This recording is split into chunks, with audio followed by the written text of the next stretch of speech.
selamat belajar di channel YouTube Mtrade. Kali ini kita kembali ke segmen bincang-bincang saham atau bincang-bincang bapak-bapak ini. Kok bapak? Jangan bapak dong, panggil AA. Wow.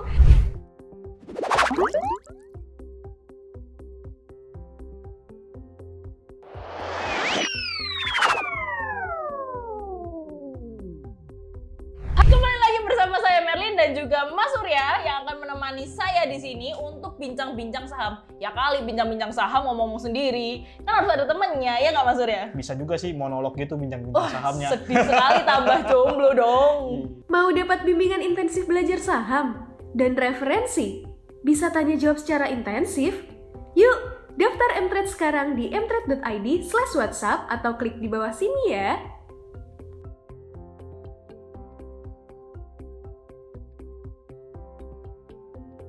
Nah, gimana nih teman-teman portofolio kamu? Untuk awal Mei ini, IHSG kan sempat turun tajam tuh. Gimana nih portofolio kamu? Tulis di kolom komentar ya. Masih aman? Apa udah boncos? Apa ini waktunya sera coach? Kita langsung aja bahas sama Mas Surya nih. Kalau tentang portofolio Mas Surya sendiri nih, itu aman apa enggak sekarang? Gua megang nih saham-saham Big Bang di harga bawah. Waduh, Jadi mantap enak. Jadi pas lagi masih nggak pas 2020 turun sih, tapi pas di 2021 pas posisi turun kayak BCA sebelum stock split sama BBRI sebelum right issue gue beli, dapet lah harga bawah. Sekarang udah slow aja, tinggal tungguin panennya. Nah, dapatnya di area berapa tuh? Areanya kalau BBRI itu di 3.600-an. Wow, mantap. Sekarang 4.500-an. BBCA tuh di 6.800 ya, 6.800-an. Mantap, tapi masih murah saya, di Dia 5.000. lebih. Nah, ini nih, kalau kita bahas saham-saham perbankan, akhir-akhir ini kan yang mendorong IHSG turun tuh saham-saham perbankan ya Mas ya. Sebenarnya gara-gara apa sih Mas? Nah, kemarin kan di pekan lalu ya, setelah libur lebaran tuh IHSG turun lumayan dalam tuh kan. Itu pas banget karena pas lagi kita libur lebaran, di global tuh lagi ada sentimen kenaikan suku bunga The Fed gitu. Nah, jadi kenaikan suku bunga The Fed tuh lumayan menekan hampir mayoriti bursa Asia dan dunia malah sepanjang seminggu pas kita lagi libur. Nah, pas kita masuk dan baru pasar kembali buka, turun semua kan. Jadinya termasuk Big Bang yang punya bobot besar di IHSG. Iya sih, gitu. bener banget sih. Tanggal 9 Mei itu opening market ya di Indonesia. Langsung tiba-tiba panik semua, panik. Kenapa nih turun 4%? Untung nggak trading halt gitu ya. Hampir trading halt. Hampir ya, sempat 4,8. Iya, 4,5%. Iya, hampir 5% tuh udah kayak, wah mampus nih trading halt nih gitu. Ternyata nggak jadi untungnya. Dan sekarang malah menguat lagi ya per pekan selanjutnya. Sampai kita syuting ini, tanggal berapa nih kita syuting nih? Tanggal berapa nih? 18 Mei itu Nah, mulai 18 naik Mei. lagi. Udah mulai naik, udah rebound dari tanggal 17 Mei kemarin di MA 200-nya. Wih, saya sampai apal.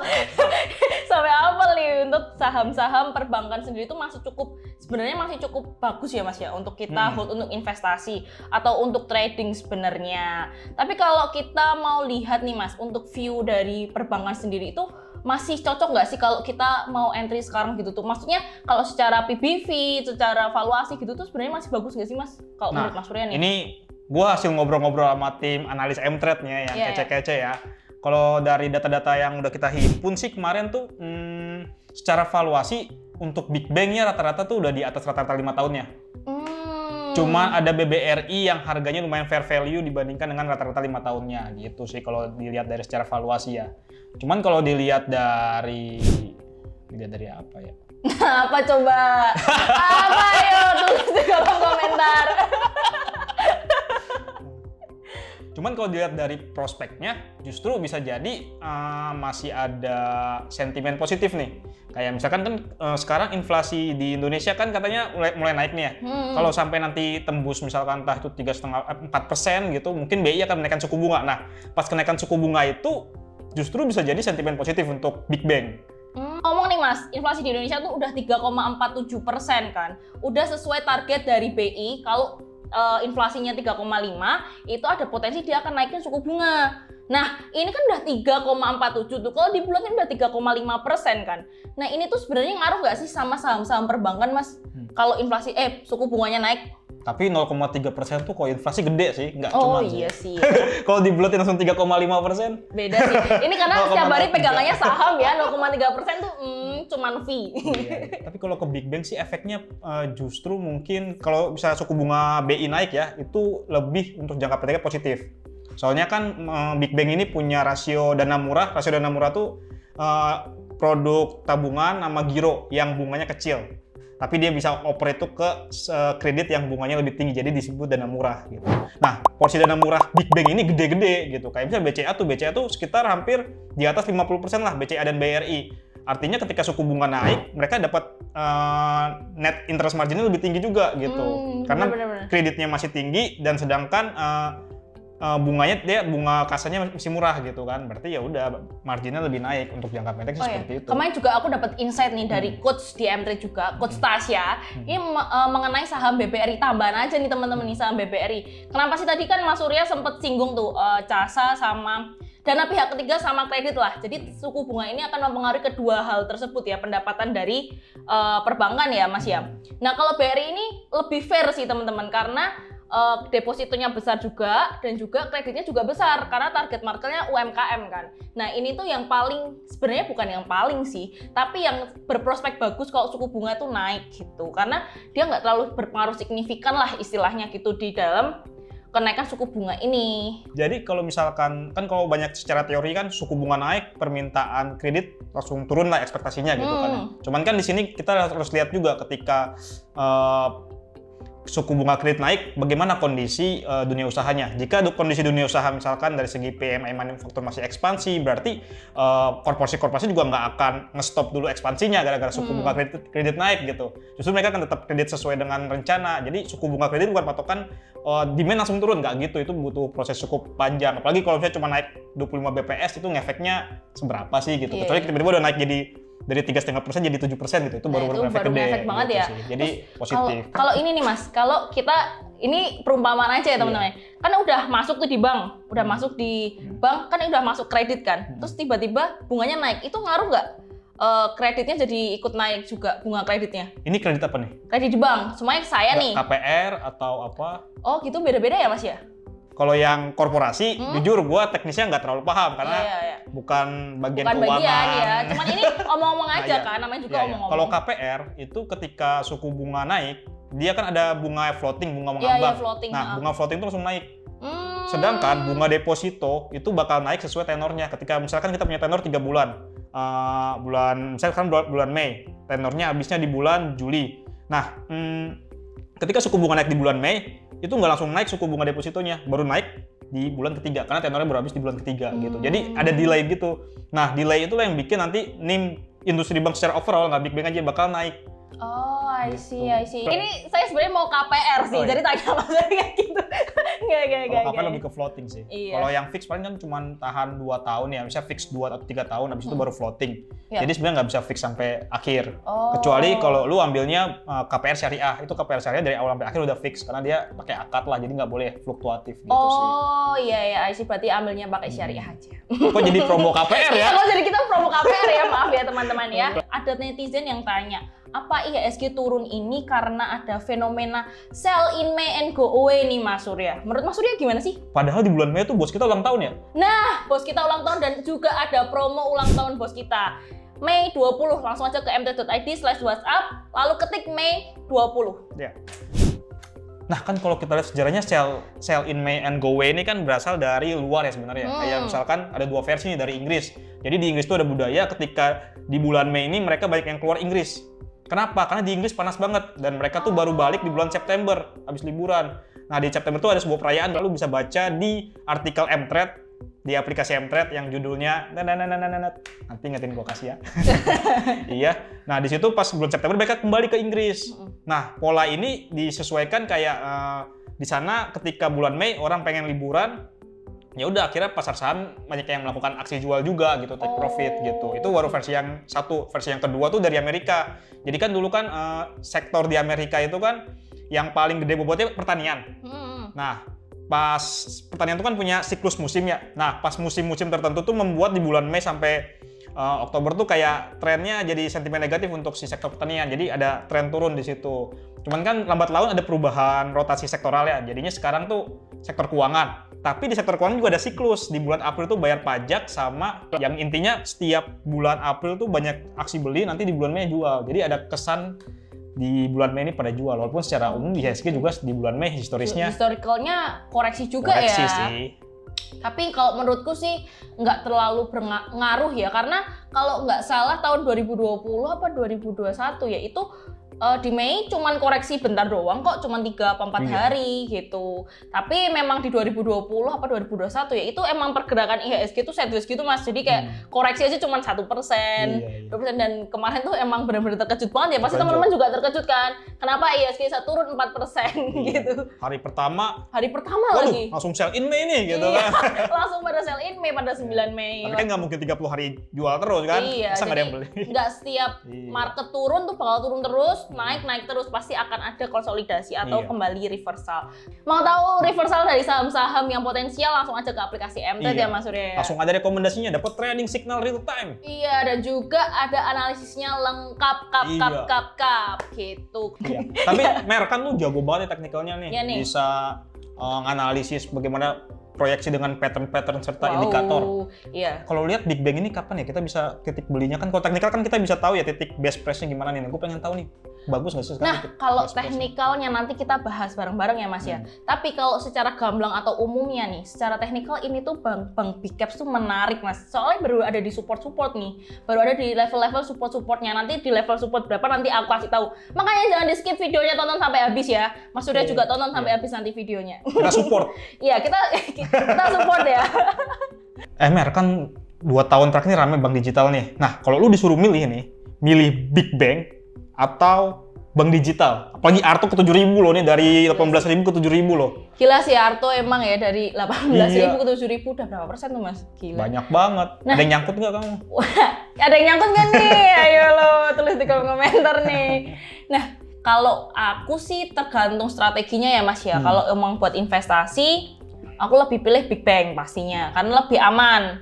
Secara perusahaannya kita juga udah tahu, dan kalau bodoh-bodohnya nih kita juga masih pakai setiap hari gitu loh. Kalau bank digital tuh belum kita pakai sih Mas. Jadi kayak mau investasi untuk jangka yang agak lama tuh agak sedikit takut juga ya. Dan secara fundamental juga belum stabil, karena kita tahu kalau digital istilahnya kayak bakar uang gitu ya Mas ya.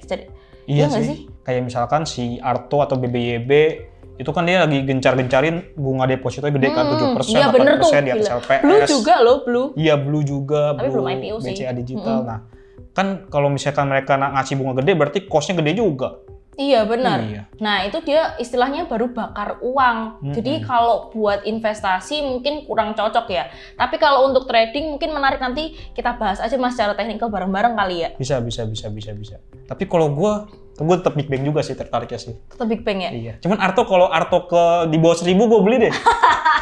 Ya kali, kasihan yang udah punya Mas. Nanti Mas Surya dimarahin loh. Kan karena harga awalnya sebelum diakuisisi sama Patrick Waluyo dan kawan-kawan kan di bawah 1.000. Oh iya. Dulu sempet banget ya. Berapa ya dulu terakhir? Dulu malah 100-200 perak. Iya, 400-700 kalau nggak salah waktu itu. Sebelum diakuisisi gitu. Parah sih. Gue juga pengen tahu nih best price buat beli bank Big Bang sama bank digital. Oke, kalau mau tahu best price-nya langsung aja kita analisis secara teknikal ya teman-teman ya. Mungkin dari beberapa saham digital atau beberapa saham Big Bang, aku ambil beberapa aja ya. Oke, yang pertama kita mau analisis saham yang 1.000 umat atau orang banyak yang investasi lah istilahnya ya. Kita secara teknikal untuk saham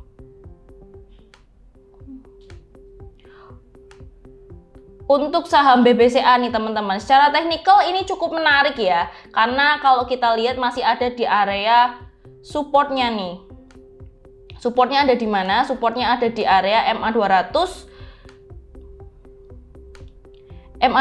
sampai 7.375 itu merupakan area best price atau support. Mungkin hari ini tanggal 18 Mei sempat naik dan dia gap up juga.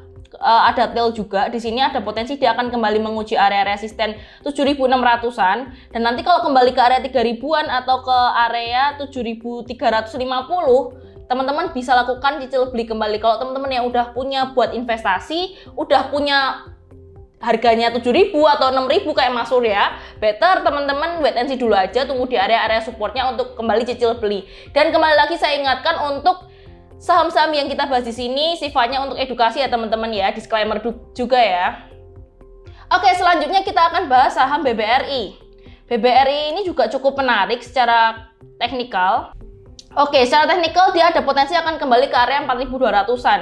Dan kalau terdekatnya dia akan menguji area support 4.400 teman-teman. Tapi kalau teman-teman belum punya sama sekali, bisa kok cicil beli di area 4.400-an karena di sini juga merupakan area support yang cukup kuat nih untuk BBRI. Dan kalau teman-teman, kalau saya udah punya barang nih coach, mau beli lagi, tunggu aja di area support yang paling kuat ada di MA 200-nya. Kalau kita lihat saham-saham Big Bank, terutama di BBRI, BBCA itu nurut banget dengan MA 200-nya teman-teman. Jadi di area MA 200-nya, di area 4.200, teman-teman bisa lakukan cicil beli kembali untuk saham BBRI. Selanjutnya yang menarik ada BBNI ini untuk Big Bank. Nah, BBNI ini tergolong yang cukup masih safety teman-teman karena secara teknikalnya dia belum breakdown dari area MA 100-nya, tapi dia masih cukup tertahan di area MA 50-nya nih teman-teman.